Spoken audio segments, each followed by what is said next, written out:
and welcome to Let's Talk More Wrestling podcast. That's right, we're going to do our first extra episode here on the Let's Talk Wrestling podcast YouTube channel.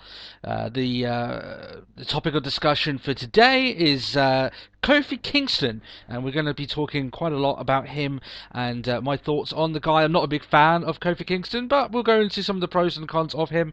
And one of the main reasons of this is because he got a big win over Randy Orton on Monday, and I want to address some of the people maybe getting a little bit too excited, thinking that this is going to be a big time push. And also today it marks the 6 years since Kofi Kingston first debuted in WWE, and I'm going to talk about the things that he's accomplished and a large chunk of maybe wasted potential of what he is.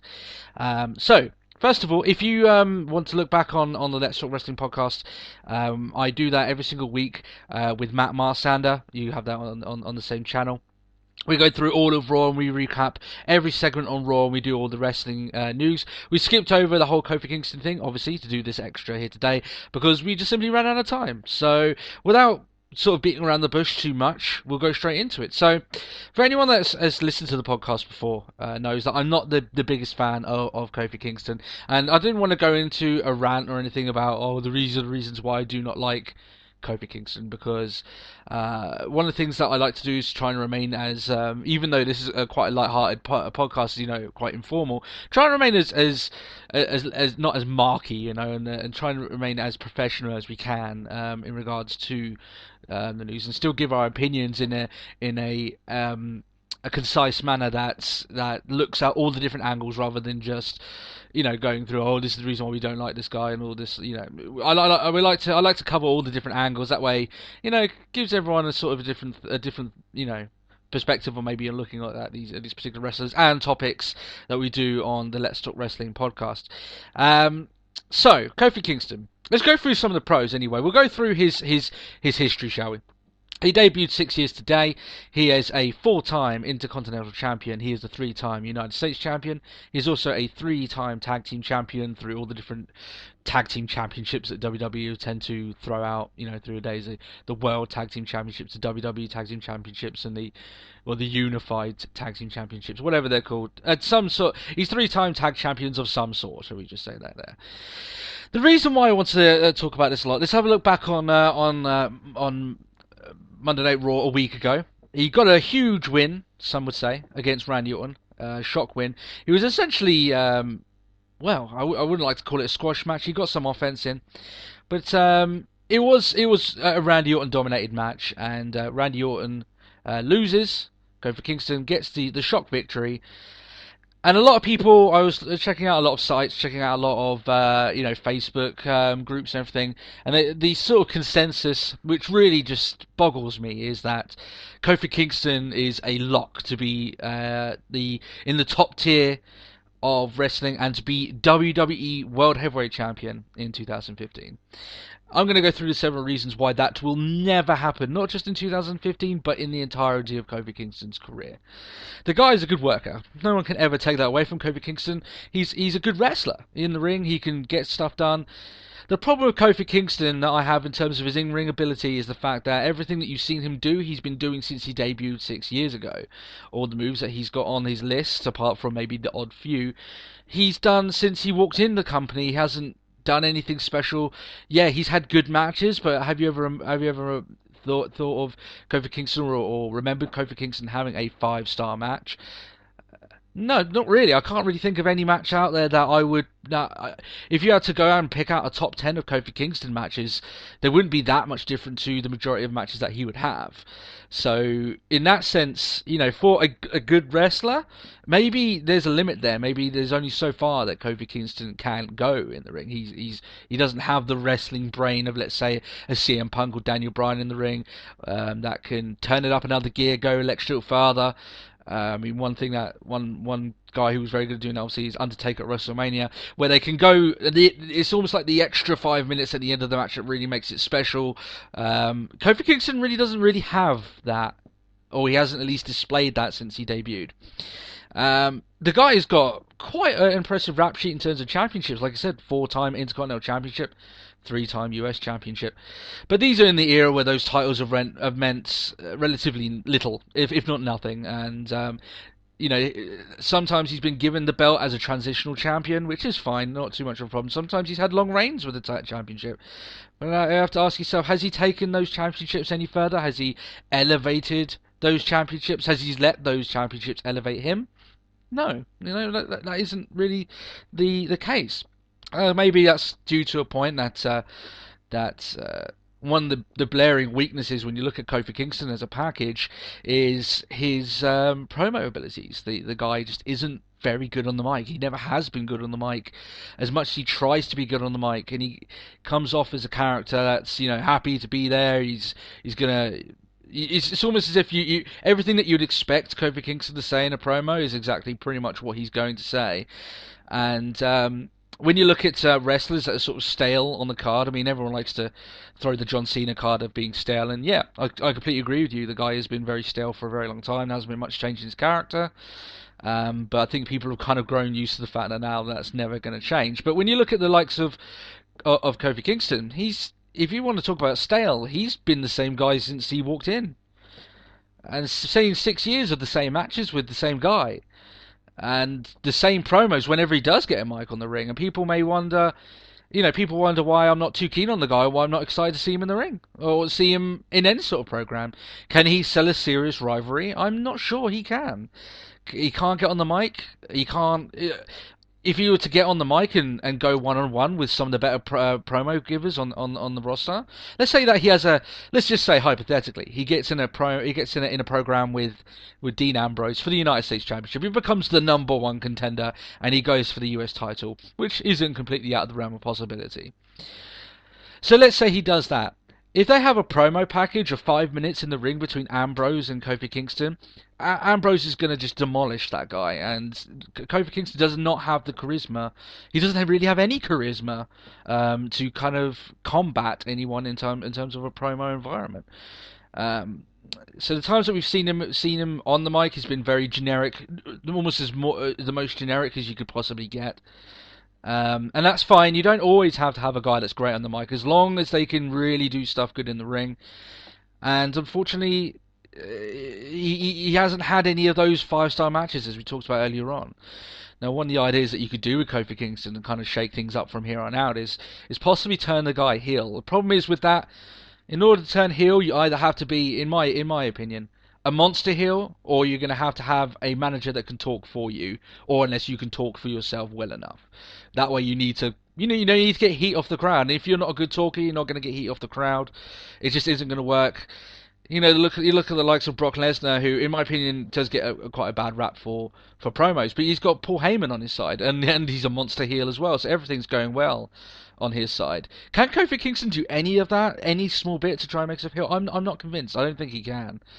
And it's going to have the same sort of effect of when he was having this rivalry with The Miz, if you remember, a couple of weeks back, which was just seemed to go on until the end of time.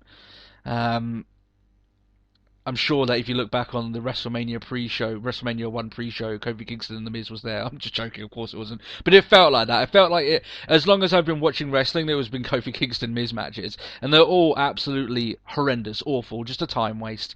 We went into this in some of the Let's Talk Wrestling podcasts, the main show, that they are quite... They weren't very good. And now whether that's down to The Miz or anything, The Miz isn't exactly gifted in the ring, shall we say. He's not the best guy in there, and he sort of feels into the same in-ring sort of category as Kingston.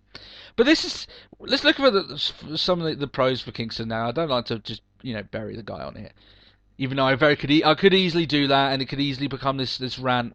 Like I said, I don't like it to go that way. But let's look at some of the pros for Kofi Kingston, especially around this season. This is Kofi Kingston's season. Royal Rumble is his season. The reason being is because everyone's expecting him to do something special that will more than likely get replayed over Raw time and time again. You look at some of the stunts he's pulled off, with the chair, and he hopped back into the ring and all that sort of stuff. And especially with John Morrison not being around the last couple of years, he's been able to do that and be sort of have the spotlight put on him. But really, do you really want to keep a guy around for does one pop a year at Royal Rumble when he does something really strange, or maybe let's say at Money in the Bank when he does something out of the norm? uh, when you've got guys up there that maybe you want to give a try and give his slot to, give his time to, because 6 years is a very long time, and if you haven't been able to get at least some sort of connection with the crowd during that time, then I don't really know what is there for you, sort of thing. Some may say that Dolph Ziggler's sort of in the same fight. You take away his short world title reigns, and he may be in the same. You can get it done in the ring, but he's better on the mic than Kofi Kingston. He has got fan responses from the crowd. Kofi Kingston doesn't tend to get that much. And that's his problem.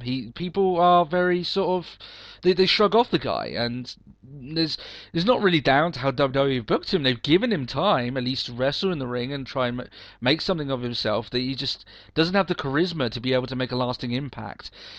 And the idea of, I mean, this is sort of the ultimate damnation. The idea of having Kofi Kingston as a world heavyweight champion when you've got so many other guys on the roster that would be exciting to watch. No, sorry, that isn't going to happen. You need to look realistically. WWE are never going to put the strap on Kofi Kingston, and rightly so. He's not entertaining to watch. He's not entertaining to listen. He's not entertaining on Raw, even in some of his better matches.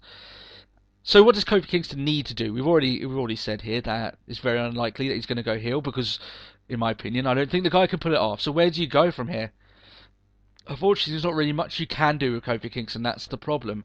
There's not much to the guy for where you go from here. He's going to have to stay face. And like I said, I can't see him going heel. So what does he do face that he hasn't been doing for the last 6 years? Does he win another Intercontinental Championship and go along those lines? Get his mini push a year? Let's talk about his mini pushes actually. One of the main this happens yearly. This is the main reasons why I want to do this extra, because this happens almost on an annually basis, often around this time of year as well. As I said at Royal Rumble time, is that Kofi Kingston is subject to what I like to call a mini push, where basically he'll win a few matches, he may even win a championship, or he'll get put in a program with someone that's way higher up the list than he is.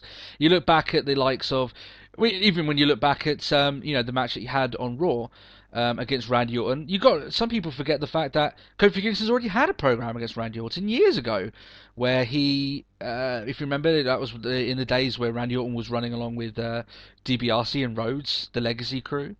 And Kofi Kingston had that one promo, I think probably his most interesting promo he has ever done on WWE during his entire career, where he dumped a load of paint and over Randy Orton's race car that he was given as a gift, and basically smashed it up and everything.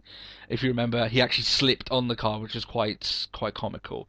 But that's the only promo over the entire career that I can remember Kofi Kingston having, and he just strangely did a very over-American accent for that promo as well.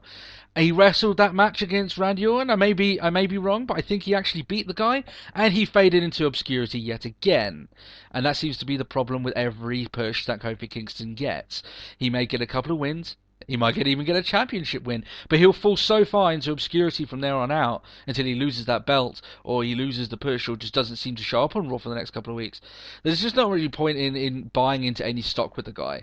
And one of the things I say a lot in the Let's Talk Wrestling podcast is you have to watch to who WWE is putting their stock in. Are they who they're risking their money on? Their time. Time is money, and they give Kofi Kingston a lot of time. Especially on Raw, a lot more than others would get. But that time may be better given off to one of the rising stars of the company. Give that extra couple of minutes to Daniel Bryan to give him a promo. Give it to Roman Reigns, the next big thing in WWE. Give it to him to try and increase the length of his matches and make them more high quality, or give him some mic time. Give him a backstage segment when he eventually breaks off from the Shield and becomes a top guy. It's all about using your time well. And is time spent on Kofi Kingston worth spending on? In my opinion, no. And the idea of him maybe being in the Hall of Fame, which is sort of he may as well get in the Hall of Fame. There's people less off in terms of career time that have got into the Hall of Fame apart from Kofi Kingston. Will he get into the Hall of Fame? Maybe. I can see it happening. Does he deserve to? No, not really. Not with the career he's had.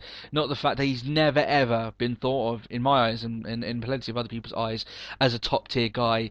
he's going to be a mid-carder for life, and that's the unfortunate truth for Kofi Kingston. Unless he makes some very radical changes, or maybe take some time off, go down to the developmental and start learning how to cut real promos. That may be what he needs to do to get to improve. And the fact is, I don't see any improvement in Kofi Kingston over 6 years since he debuted 6 years ago today. I haven't seen any improvement on the guy, and that's not exactly where you want to be going. You know, he's been mid card since the day he walked in, and unfortunately be on mid card until the day he retires. So yeah. So leaving on a high note anyway. I do hope the guy all the best. I really do. I don't want to see people, you know. I want to see people succeed as much as they can, even though there's only a certain amount of slots that they're in. He always seems like a nice guy, almost too much. The fact that comes over way too much on TV, especially when he's supposed to be serious. But he seems like a nice guy, and like I said, he is a good wrestler. He just doesn't seem to be able to go the extra mile, which maybe he just needs the right program, the right match to be able to do that, and you know, maybe he'll turn some eyes when he does that. But the ideas of people saying that he's going to be champion in 2015, or this is the start of the push, this is the start of the Kofi Kingston push that gets him up to the top tier. No, it's not going to happen. And if it is going to happen, it's going to have to be something absolutely monumental that's going to have to win everyone over, because there's no money. Kofi Kingston is not a draw. You don't make money off of Kofi Kingston in WWE. You don't advertise Kofi Kingston. You advertise John Cena, CM Punk, Daniel Bryan, The Shield, even, you know, because they're interesting. They would draw money. Kofi Kingston isn't one of those guys, and he's there to fill a role, and I guess he's done that very well over the last 6 years anyway. So, if you enjoyed this little podcast extra, the Let's Talk More Wrestling podcast, I'm going to call this, then leave us a like on our YouTube channel, share it about. I'll take the time just to say, visit our, have a look at the actual, I don't want to say proper because this is the official, but one of the full-length episodes, weekly episodes of Let's Talk Wrestling podcast with myself and Matt Marsander. We talk about everything there, and I'm sure that you'll enjoy it. And if you get behind the show, you know what, we really appreciate if you share it around, get the word out. We're putting a lot of effort into the show to try and make it as entertaining and as informative, and you know, just generally make it entertaining for you guys to be able to listen to on a weekly basis. And we want to fill that slot for you guys. We want to be one of your shows of the week that you're excited to listen to on a Sunday evening in the US, I guess, because that's maybe when it come out there. I'm not entirely sure, but on the Sunday, regardless, just before Raw, to be able to listen to Let's Talk Wrestling, and enjoy it, and get in a way, get back into getting excited for pro wrestling, because one of the issues I think a lot of fans have is struggling to get excited for wrestling, but they've been with it for so long and they just kind of watch it each week. Maybe watching, listening to this podcast will instill a little bit more excitement, get you pumped up for Raw. And I hope we don't get your hopes up for really bad Raws. But if it's a bad Raw, then don't worry, I'll roast it for you on the podcast as well. So thanks a lot for listening anyway, taking the time out. My name is Turbo Tony, and I'll see you guys for the podcast at the weekend, and I hope you guys have a great week. Thanks a lot now. Bye-bye.